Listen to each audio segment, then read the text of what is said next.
भूगोल की महत्वपूर्ण प्रैक्टिस के साथ एक बार पुनः उपस्थित हैं आप सभी के सामने।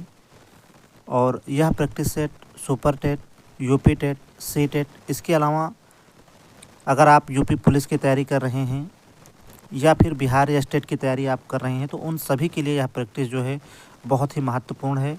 आप लोग सेशन के अंत तक बने रहें और क्लास को ज़्यादा से ज़्यादा अपने मित्रों तक ज़रूर शेयर किया करें आप सभी।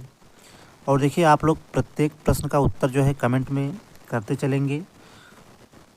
आइए देर न करते हुए क्लास को शुरू करेंगे।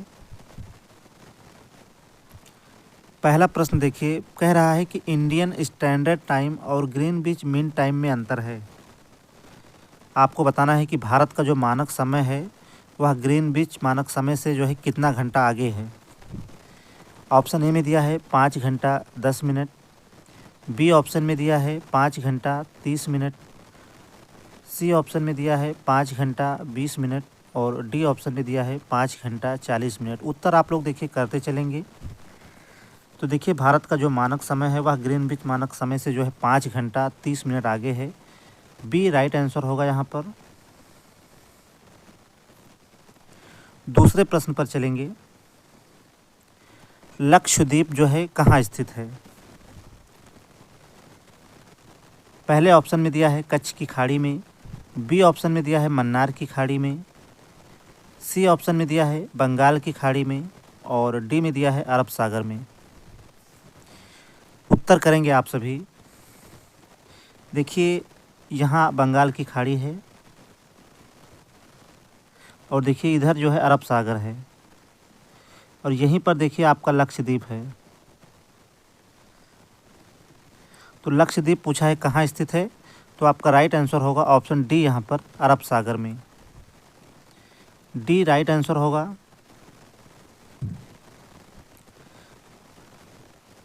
आइए क्वेश्चन नंबर 3 पर चलेंगे। धौलाधर तथा पीर पंजाल नामक पर्वत श्रेणियाँ जो हैं कहाँ अवस्थित हैं? तीसरे प्रश्न के लिए आप लोग उत्तर करेंगे। धौलाधर तथा पीर पंजाल नामक पर्वत श्रेणियाँ जो हैं कहाँ अवस्थित हैं? ऑप्शन ए में दिया है ट्रांस हिमालय में, बी में दिया है महान हिमालय में, सी ऑप्शन में दिया है लघु हिमालय में और डी में दिया है इनमें से कोई नहीं। तीसरे प्रश्न के लिए उत्तर करिए आप सभी। देखिए, धौलाधर तथा पीर पंजाल नामक पर्वत श्रेणियाँ अवस्थित हैं लघु हिमालय में। सी करेक्ट आंसर होगा यहाँ पर। और देखिए, लद्दाख और जास्कर की पर्वत श्रेणी जो है ट्रांस हिमालय में स्थित है। यह भी प्रश्न बहुत पूछता है आपके एग्जाम में। नेक्स्ट क्वेश्चन पर चलेंगे। और देखिए, आप सभी मित्र क्लास को ज़्यादा से ज़्यादा अपने मित्रों में शेयर करें और अगर आपने अभी तक जो है चैनल को सब्सक्राइब नहीं किया है तो चैनल को सब्सक्राइब ज़रूर कर लें और देखिए बेल आइकन दबाएं जिससे कि प्रत्येक क्लास का जो है नोटिफिकेशन आप तक समय से पहुंच सके। चलिए चौथे प्रश्न के लिए उत्तर करेंगे आप सभी। भारत का प्राचीनतम पर्वत कौन सा है? ऑप्शन ए में दिया है हिमालय, बी ऑप्शन में दिया है अरावली, ऑप्शन सी में दिया है सतपुड़ा पर्वत और डी ऑप्शन में दिया है विंध्याचल पर्वत। आप सभी को बताना है कि भारत का प्राचीनतम पर्वत कौन सा है। देखिए, भारत का प्राचीनतम पर्वत है अरावली पर्वत। बी आपका राइट आंसर होगा यहाँ पर। और देखिए, अरावली पर्वत की जो सबसे ऊंची चोटी है वह है गुरु शिखर। गुरु शिखर जो है अरावली पर्वत की सबसे ऊंची चोटी है, जबकि हिमालय पर्वत की सबसे ऊंची चोटी आप सभी को पता है माउंट एवरेस्ट है। माउंट एवरेस्ट है। और सतपुड़ा पर्वत की सबसे ऊंची चोटी देखिए धूपगढ़ है। और विंध्याचल पर्वत की सबसे ऊंची चोटी अमरकंटक है। ये सब आप लोग नोट कर लेंगे। चलिए, भारत का प्राचीनतम पर्वत कौन सा है पूछ रहा था, तो आपका उत्तर होगा अरावली पर्वत।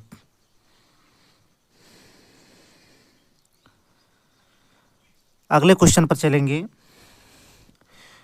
कोटापैक्सी एक जागृत ज्वालामुखी है जो कहाँ अवस्थित है, आपको बताना है। पूछा है कोटापैक्सी एक जागृत ज्वालामुखी है कहाँ अवस्थित है?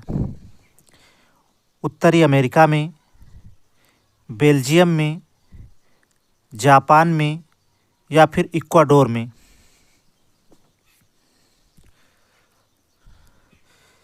देखिए कोटापैक्सी जो कि एक जागृत ज्वालामुखी है, यह स्थित है इक्वाडोर में।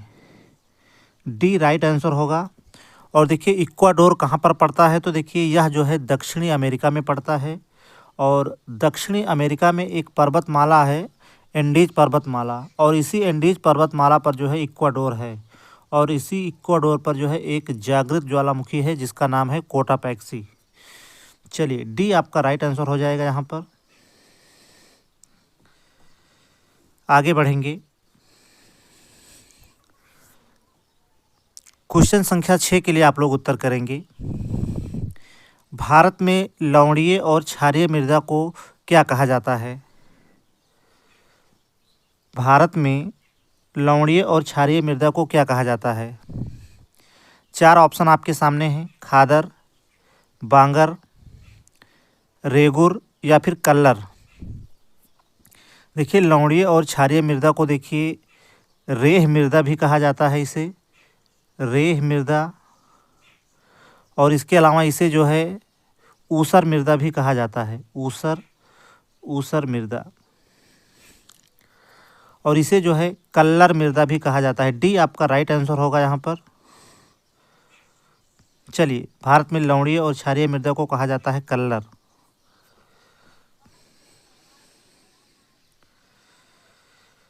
क्वेश्चन नंबर 7 देखेंगे। भारत का कृत्रिम बंदरगाह आपको बताना है। चलिए प्रश्न नंबर 7 के लिए उत्तर करेंगे आप सभी। पूछा है भारत का कृत्रिम बंदरगाह जो है कौन सा है? मंगलौर, कांडला, हल्दिया या फिर चेन्नई मद्रास। चलिए भारत का कृत्रिम बंदरगाह कौन सा? देखिए मंगलौर जो है यह कर्नाटक में है, यह बंदरगाह जो है कर्नाटक में है। कांडला देखिए गुजरात में है, और हल्दिया देखिए कहाँ है, तो हल्दिया देखिए पश्चिम बंगाल में है, पश्चिम बंगाल में है।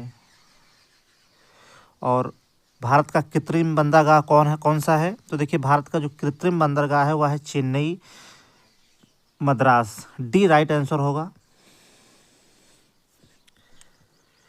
चलिए आगे चलेंगे। सौर मंडल का सबसे छोटा उपग्रह कौन सा है? सौर मंडल का सबसे छोटा उपग्रह कौन सा है? टाइटन, डिमोस, गैनीमीड या फिर इनमें से कोई नहीं। चलिए आपको बताना है सौर मंडल का सबसे छोटा उपग्रह कौन सा है। तो देखिए सौर मंडल का सबसे छोटा उपग्रह जो है वह है डिमोस। बी करेक्ट आंसर होगा यहाँ पर। और देखिए शनि का सबसे बड़ा उपग्रह जो है वह टाइटन है। यह शनि का जो है सबसे बड़ा उपग्रह है।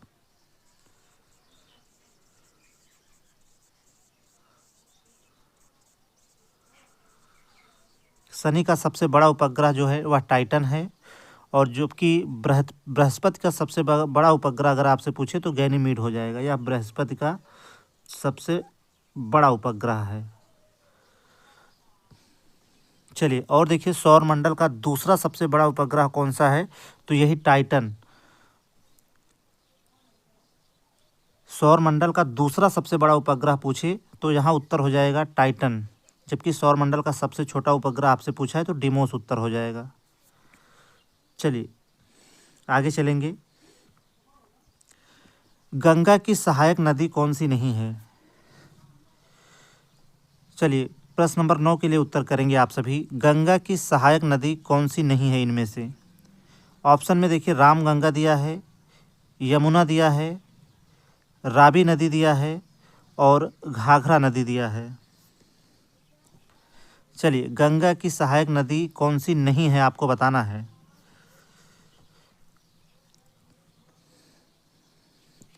देखिए गंगा की सहायक नदी इसमें से कौन नहीं है? तो देखिए रामगंगा जो है यह गंगा की सहायक नदी है, यमुना भी देखिए गंगा की सहायक नदी है और घाघरा भी देखिए गंगा की सहायक नदी है। तो कौन नहीं है? तो रावी जो है गंगा की सहायक नदी नहीं है, इसलिए आपका सी आपको राइट आंसर होगा यहाँ पर। आपको बताना था कौन सी जो है गंगा की सहायक नदी नहीं है, तो रावी जो है गंगा की सहायक नदी नहीं है। रावी नदी देखिए यह सिंधु की सहायक नदी है। रावी जो है यह सिंधु की सहायक नदी है।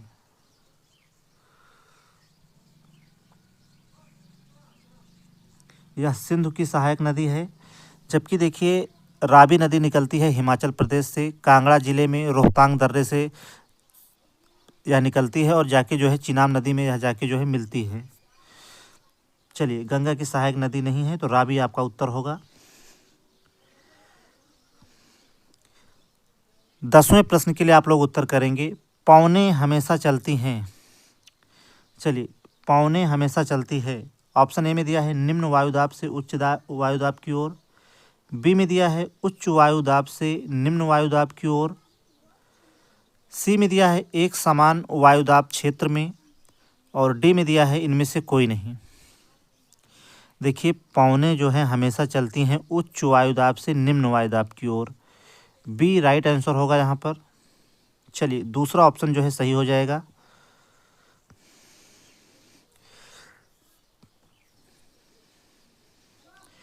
चलिए, आज का यह अंतिम प्रश्न था।